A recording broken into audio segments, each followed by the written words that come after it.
성도 여러분은 오늘 하루 또 살아가셨는데 3일 동안 한 주를 또 시작하시고 3일 동안 살아가셨는데 이 3일 동안 살아가시면서 아니면 또 오늘 하루 어떤 소리를 듣고 사셨습니까?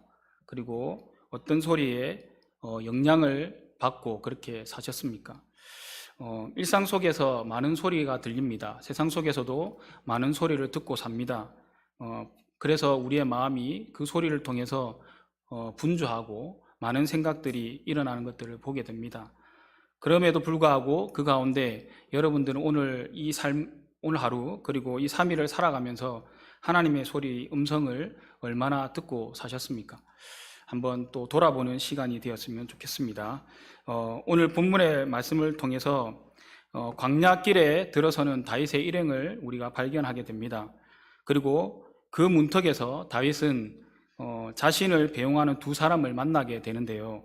그 첫 번째 사람이 1절에 나오는 요나단의 아들 무비보셋의 종인 시바라는 사람을 만나게 되고, 두 번째 사람은 사울의 먼 친척벌이 되는 시므이라는 사람을 만나게 됩니다. 근데 다윗은 이 두 사람의 만남을 통해서 우연히 만난 것 같지만, 이 사람들이 그냥 나온 것 같지만 이 말씀을 통해서 다윗은 이 두 사람의 만남 과정을 통해 다시 하나님의 음성을 듣는 법을 배우게 되고, 그리고 하나님의 음성을 통해서 광야길을 걷는 동안에 하나님의 사람 다윗으로 다시 세워져 나가는 시작을 우리가 발견할 수 있을 것입니다. 먼저 1절의 말씀을 보면 무비보셋의 종 시바가 다윗을 배웅하는 모습들을 보게 됩니다. 우리 1절 다시 한 번만 읽도록 하겠습니다. 1절입니다. 다윗이 마로턱을 조금 지나니 무비보셋의 종 시바가 안장 지은 두 나귀에 떡 200개와 건포도 100생 여름과일 100개와 포도주 한 가죽 부대를 싣고 다윗을 맞는지라. 뜻밖의 인물이 나타납니다. 무비보셋의 종인 시바라는 이제 그 종이 어떻게 보면 이제 왕위에서 내려와서 이제 권력도 이제 없어지고 힘도 없어진 다윗을 맞이하면서 그들을 환대하고 그를 배웅하는 인물로 등장하는 것을 보게 됩니다.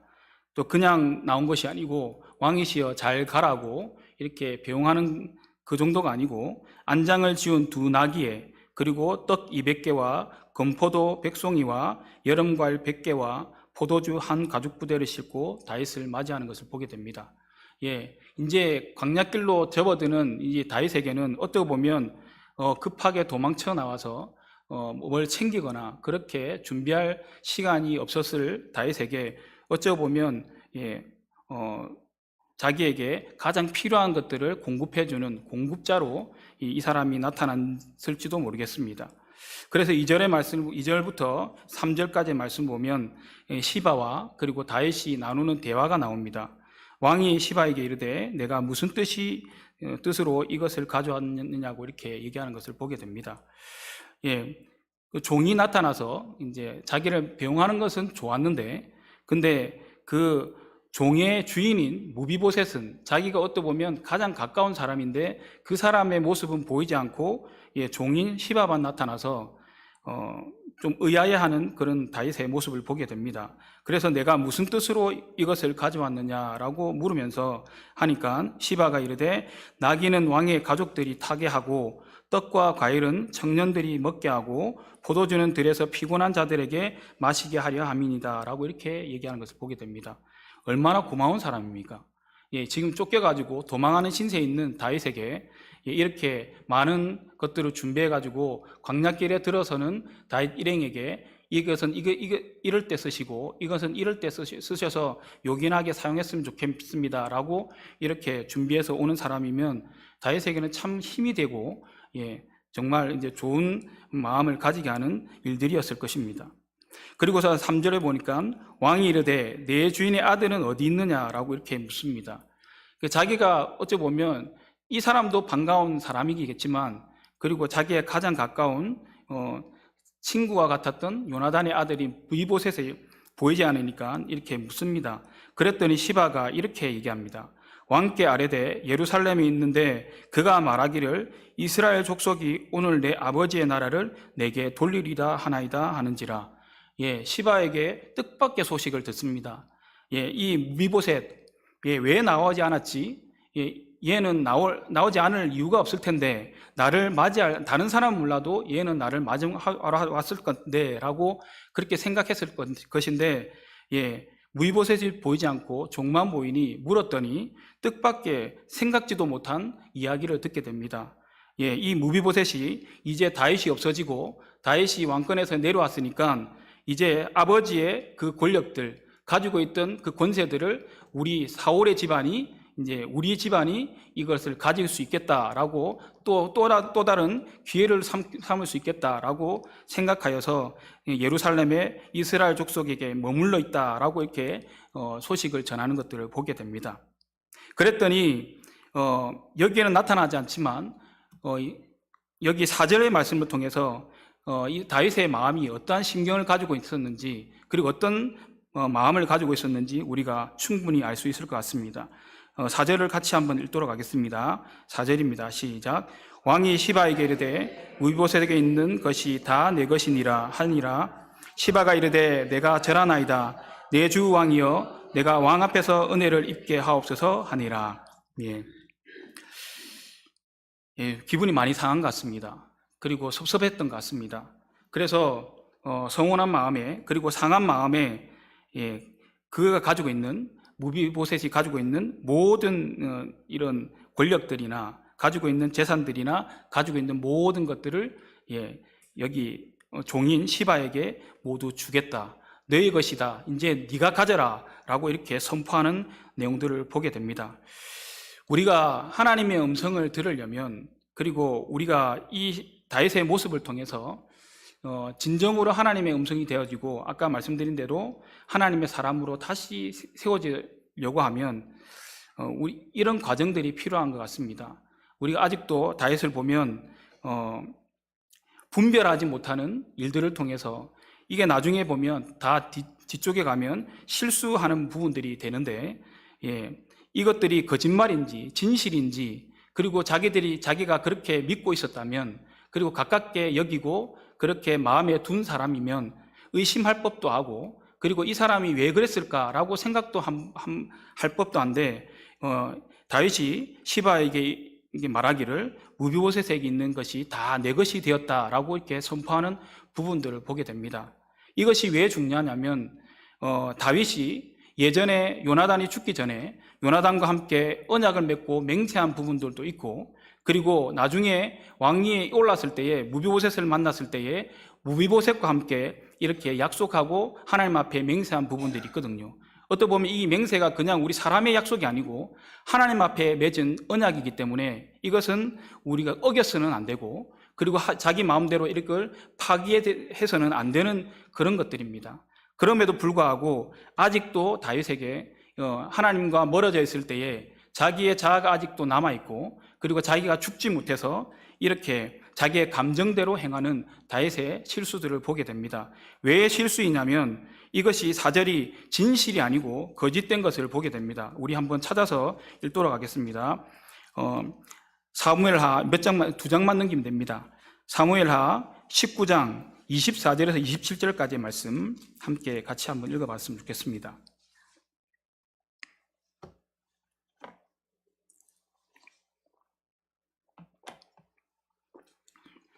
사무엘하 19장 24절에서 27절까지의 말씀입니다. 읽겠습니다. 시작. 사울의 손자 무비보셋이 내려와 왕을 맞으니 그는 왕이 떠난 날부터 평안히 돌아오는 날까지 그의 발을 맵시 내지 아니하며 그의 수염을 깎지 아니하며 옷을 빨지 아니하였더라. 예루살렘에서 와서 왕을 맞을 때에 왕이 그에게 물어 이르되 무비보셋이여 내가 어찌하여 나와 함께 가지 아니하였더냐 하니 대답하되 내 주 왕이여 왕의 종인 나는 다리를 절무로 내 나귀의 안장을 지워 그 위에 타고 왕과 함께 가서 내 종이 나를 속이고 종인 나를 모함하였나이다. 내 주 왕께서는 하나님의 사자와 같으시니 왕의 처분대로 하옵소서. 아멘. 시바의 말이 다 거짓이고 모함이었다는 것을 우리가 이 말씀을 통해서 지나고 나서 알 수가 있습니다. 다윗도 이때는 알지 못했는데 이 무보셋에 다 사정이 있었고 형편이 있었고 이 시바라는 사람이 권력에 눈이 어둡고 물질에 어두워서 이렇게 자기 주인이었음에도 불구하고 주인을 속이고 이 모든 계략을 꾸몄다는 것들을 우리가 보게 됩니다. 그 속에서 이 말을 듣고 그리고 정황을 살피지도 않는, 살필 시간도 없었겠지만 그 마음적으로나 그 생각적으로나 하나님 앞에서 맹세했던 그 맹세를 또 기억하면서 이 무보셋에게 어떠한 이유가 있었겠지, 분명히 그런 일들이 있었겠지라고 마음에 다시 한번 생각하는 시간도 없이 그렇게 단호하게 결정하는 모습들을 보게 됩니다.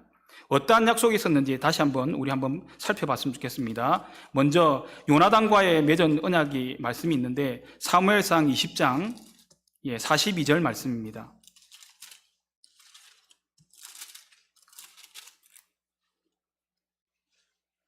사무엘상 20장 42절의 말씀입니다.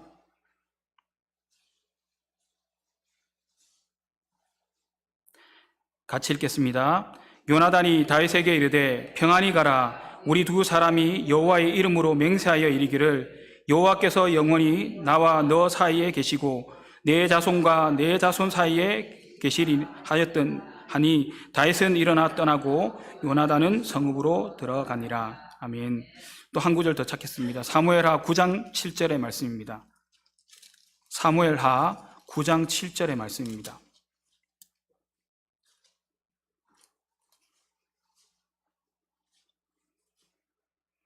읽겠습니다.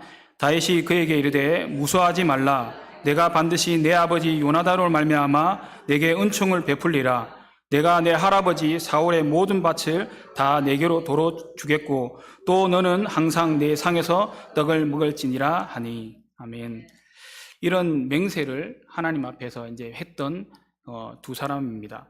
그럼에도 불구하고 감정에 영의 눈이 어두워지고 마음의 분별력이 없어진 다윗에게는 이런 말 하나하나가 요동치게 만드는 것들이었습니다. 그러다 보니까 정황을 살펴보지도 않고 그리고 마음에 어떤 살펴보는 시간도 없이 자기의 감정대로 행하는 그런 것들을 보게 됩니다.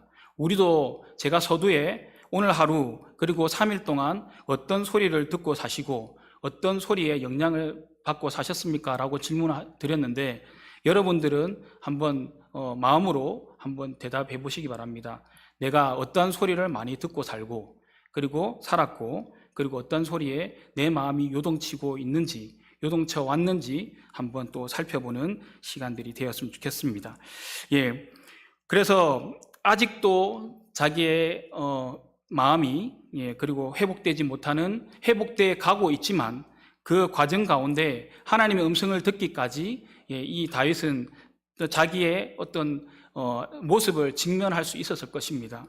이런 모습을 통해서 다윗이 아직도 하나님 앞에 변하지 아니하고 그리고 또 그 마음을 내려놓지 못하는 것들이 있음을 우리가 발견할 수 있는데 두 번째 만나는 사람이 있습니다. 두 번째 만나는 사람은 5절의 말씀을 보면 이렇게 소개하고 있습니다. 사울의 친족 한 사람이 나오니 게라의 아들이요 이름은 시므이라고 이렇게 소개하고 있습니다.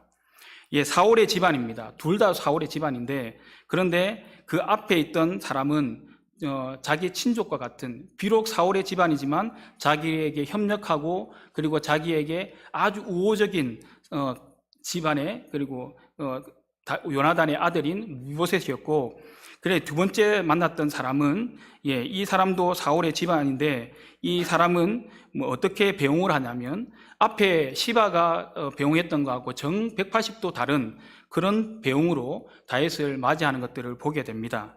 어떻게 맞이하냐면 6절에서 8절까지의 말씀을 보면 이렇게 얘기하고 있습니다. 우리 6절과 8절까지 다시 한번 읽어봤으면 좋겠습니다. 시작. 또 다윗과 다윗 왕의 모든 신하들을 향하여 돌을 던지니 그때 모든 백성과 용사들은 다 왕의 좌우에 있었더라. 시므이가 저주하는 가운데 이같이 말하니 피를 흘린 자여 사악한 자여 가거라 가거라. 사울의 족속의 모든 피를 여호와께서 내게로 돌리셨도다. 그를 이어서 내가 왕이 되었으나 여호와께서 나를 내 아들 압살롬의 손에 넘기셨도다. 보라, 너는 피를 흘린 자이므로 화를 자초하였느니라 하는지라. 아멘. 시므이가 말하는 시므이가 다윗을 맞이하면서 저주하고 그 일행들을 돌을 던지면서 저주하고 조롱하고 비웃는, 그리고 끝까지 쫓아가면서 그렇게 행동하는 모습들을 보게 됩니다. 이 모습들을 통해서 앞에서는 자기에게 나중에는 밝혀지는 것이지만 일단 드러나는 것을 통해서는 참 선을 베풀고 그리고 우호적으로 자기에게 베푸는 일들이 있었지만 이 6절부터 행해지는 이 시므이의 행동들은 이 앞의 일들과 정반대인 자기를 조롱하고 그리고 일행들을 너무나도 괴롭게 하는 그런 말들로 쏟아내는 것들을 보게 됩니다. 어떻게 보면 저주한다고 돼 있는데, 그리고 돌을 던지고 어떻게 보면 심한 쌍욕을 하면서 그렇게 다윗에게 모욕감을 주고 그런 너무 힘들게 했을지도 모르겠습니다. 이 일들을 통해서 시므이가 얘기하는 것들이 결코 틀린 말은 아니거든요. 왜냐하면 다윗이 지금 여기까지 오기까지 많은 피를 흘렸고 그리고 많은 사람들 하나님 앞에서 죄를 지었던 모습들을 보게 됩니다. 그래서 사람들이 볼 때에는 다윗의 행동들이, 이 사람이 하는 말들이 정당하게 여겨지고, 그래 맞아, 다윗이 행동했던 이 모든 걸 통해서 하나님께서 심판하시는 거야 라고 할 수도 있겠습니다. 얼마나 이 말을 들었을 때에 다윗이 여기 앞에 무비보셋이 나오지 않았을 때와 보다 더 분개할 수도 있고 그리고 마음이 상할 수도 있고 화가 날 수 있는 그런 상황들입니다. 그리고 또 한편에서는 마음이 많이 무너지고 너무나도 힘든 상황들이었을 것입니다. 그런데 10절부터 나오는 다윗의 반응을 보면 전혀 우리가 예상하는 그런 것과 다르게 그렇게 반응하는 것들을 보게 됩니다. 10절을 같이 한번 읽도록 하겠습니다. 10절과 11절입니다. 시작. 왕이 이르되 수레의 아들들아, 내가 너희와 무슨 상관이 있느냐? 그가 저주하는 것은 여호와께서 그에게 다윗을 저주하라 하심이니 그 내가 어찌 그리느냐 할 자가 누구에겠느냐 하고, 또 다윗이 아비새와 모든 신하들에게 이르되 내 몸에서 난 아들도 내 생명을 할애하려 하거늘 하물며 내 반야민 사람이랴. 여호와께서 그에게 명령하신 것이니 그가 저주하게 버려두라. 어떻게 보면 9절에 말씀하는 자기의 측근인 아비새가 어떻게 이 말을 끝까지 듣고 있었겠습니까? 제가 건너가서 그자의 목을 베어올까요? 라고 얘기했었는데, 어떻게 보면 다윗은 잠잠히 그 말을 듣고 이렇게 얘기했습니다. 여호와께서 그에게 다윗을 저주하라 하심이 아니겠느냐? 그래서 하나님께서 하라고 하셨는데 누가, 어떤 사람이 이 말을 왜 하게 하느냐라고 따질 수 있겠느냐라고 얘기하는 것을 보게 됩니다. 그리고 11절의 말씀에 여호와께서 그에게 명령하신 것이니 그 저주하는 것을 내버려 두라라고 얘기하는 것을 보게 됩니다. 그 말을 들으면서 기가 따갑게, 너무나도 마음이 안 그래도 힘든데 그 힘든 가운데서 이 말을 듣고 그 광야길을 계속해서 걸어가면 사람이 더 힘이 빠지고 소망도 없어지고 너무나도 힘들 것입니다. 그럼에도 불구하고 다윗은 이것을 하나님의 말씀으로 받았다는 겁니다. 우리가 앞에 설 때 어떻게 보면 자기를 격려하고 그리고 자기를 마중 나와서 이렇게 선을 베풀어주는 것처럼 보이는 시바의 행동들을 통해서 우리가 힘을 얻고 또 하나님께서 나를 인도하시는구나 라고 더 좋게 인도함 받을 것 같지만, 그러나 그 속에서도 우리의 자아는 아직도 죽지 않는다는 겁니다. 그런데 뒤에 부분에서 나를 힘들게 하고 나를 조롱하고 나를 넘어지게 하는 것 같은 말들이 우리가 들었을 때에 이것을 통해서 우리는 오히려 하나님의 음성을 듣게 되고 나의 모습을 직면하는 그런 은혜가 있다는 것을 우리가 발견하게 됩니다. 더 기분 나빠야 되는데, 그런데 우리가 이 속에서 또 은혜 받을 수 있는 것은 또 이것을 통해서 다윗의 모습을 보면서 우리가 다윗의 장점이 여기 있구나라는 것들을 보게 됩니다. 하나님께서 왜 다윗을 사랑하시는지, 하나님께서 왜 다윗에게 이렇게 죄를 짓고 하나님 앞에 하나님을 떠나서 이렇게 행동함에도 불구하고 하나님께서 다윗을 사랑하시는지 우리가 이 대목에서 알 수 있는 부분들이 되겠습니다. 그래서 우리가 이 다윗의 모습을 통해서 우리가 어떻게 하면 하나님의 음성을 들을까 한번 생각해 보면 마태복음 5장 3절에 보면 이런 말씀이 있습니다. 산상수훈에서 예수님께서 하신 말씀인데, 심령이 가난한 자는 복이 있나니 천국이 그들의 것이라고 말씀하고 있는 것을 보게 됩니다. 이 말씀을 또 다르게 얘기하면, 심령이 가난하면 가난할수록, 우리가 다른 것들이 부족한 게 아니라 우리의 마음이 가난하고 그리고 상하고 상할수록 하나님의 뜻을 알게 되는 시간이라고 얘기하는 것을 보게 됩니다. 하나님의 뜻을 알 수 있는 것은, 하나님의 음성을 들을 수 있는 그 방법 중에 하나가 뭐냐면 심령이 가난해지는 시간이라고 말씀하고 계십니다. 여기에서 우리 광야길을 다윗의 일행이 걸었다고 말씀하셨지 않습니까? 광야길은 보통 하나님을 직면하는, 그리고 하나님을 만나는 시간이 광야길입니다. 이스라엘 백성들도 하나님을 만나고 하나님과 동행했던 그 시간이 뭐냐면 40년 동안 광야의 길을 걷는 시간들이었습니다.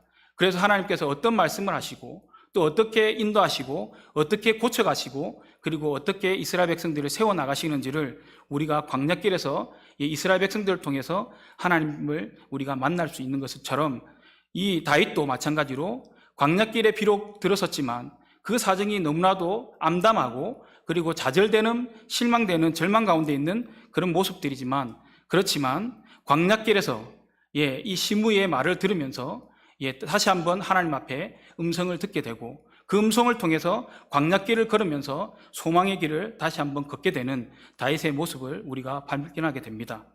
우리가 많은 소리를 듣고, 그리고 또 어떤 일들을 통해서 우리가 하나님의 음성을 듣기를 원하지만, 그러나 우리가 이 말씀을 통해서 잠잠히 광야길을 걷는 것처럼 아무것도 보이지 않고, 그리고 소리도 없는 그곳에서 하나님을 만나시는 저와 여러분이 되어서 그곳에서 하나님을 대면하고, 또 우리가 나를 직면하지 못하였던 것들을 또 발견함으로 하나님께서 베풀어 주시는, 또 그 순간순간마다 베풀어 주신 은혜와, 그리고 또 회복하시는 은혜를 우리가 함께 누렸으면 좋겠습니다.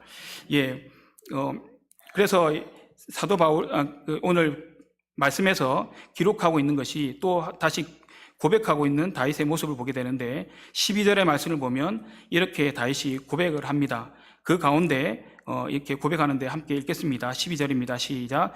여호와께서 나의 원통함을 감찰하시리니 오늘 그 저주 때문에 여호와께서 선으로 내게 갚아주시리라 하고. 어떤 상황 보면 이런 고백들을 할 수 없는 상황들이지만, 근데 앞서 10절과 11절에도, 그리고 지금 방금 읽었던 12절에도 다윗은 이렇게 고백하는 것을 보게 됩니다. 이미 하나님의 음성을 듣게 되었고, 그리고 그 음성을 통해서 내가 걸어야 될 길이 어떤 길인지 다시 한번 생각하게 되는 다윗이었기 때문에, 이 일들을 통해서 여호와께서 나의 원통함을 감찰하시리니 오늘 그 저주 때문에 여호와께서 선으로 내게 갚아주시리라 라고 말씀하십니다. 내가 이 광야길을 걷지만, 이 광야길을 걷고 나면 하나님께서 내가 깨닫는 일들을, 그리고 나의 삶을 또 돌아보는 일들을 통해서, 또 내 죄들을 하나님 앞에 아뢰므로 통해서 하나님께서 나에게 회복의 길을 걷게 하실 것이다.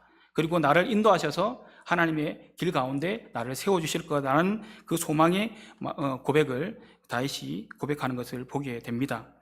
우리도 방금 읽었던 그 말씀처럼 다윗이 걸었던 그 걸음들이 있습니다. 우리가 살다 보면 많은 일들을 만나고, 그리고 나의 지인들을 통해서, 측근들을 통해서 이런 일들을 당하게 됩니다. 나의 가장 가까운 사람들이 나를 가장 잘 이해해 줄 것 같고, 그리고 나를 잘 또 도와줄 것 같았는데 어떤 순간에 그 사람은 보이지 않고 나타나지 않을 때도 있습니다. 저도 이제 그런 일들을 참 겪게 되는데, 내가 어려운 상황 가운데서, 그리고 내가 힘든 가운데서 가장 가까운 사람이 나를 힘들게 할 때가 있습니다. 그런데 그 정황 상황을 또 판단하지 않고 그 사람에게 어떠한 사정이 있는지 알지 못한 채 다윗과 똑같이 그 사람을 판단하고 내가 믿었는데 이 사람이 그럴 줄 몰랐네 라고 이렇게 판단할 때가 있습니다. 그런데 얼마 지나지 않아서 바로 이런 일들이 일어납니다. 그 사람에게 이런 사정이 있었고, 그리고 그 사람이 나를 위해서 더 애쓰고 힘썼던 그런 이야기를 듣게 될 때, 나의 옹졸함과 다윗의 모습들처럼 이렇게 정말로 내 모습들이 형편없구나 라는 것들을 직면하면서 부끄러운 것들을 보게 됩니다. 나보다 이 사람이 훨씬 낫구나 라는 것들을 날마다 겪게 되는 경험들을 하게 됩니다. 우리가 어떤 소리에 혹해하고, 그리고 어떤 소리에 기분 좋아하고, 또 어떤 소리에는 기분 나빠서 그 말을 듣지 않으려고 하는 우리의 또 습성들이 있습니다. 그러나 오늘 다윗이 실수하였던 이 모습들이 아니라 비록 나에게 듣기 싫은 소리지만, 그리고 아프게 하는 소리들이지만 그 속에서 하나님의 음성을 들으시는 저와 여러분이 되었으면 좋겠습니다.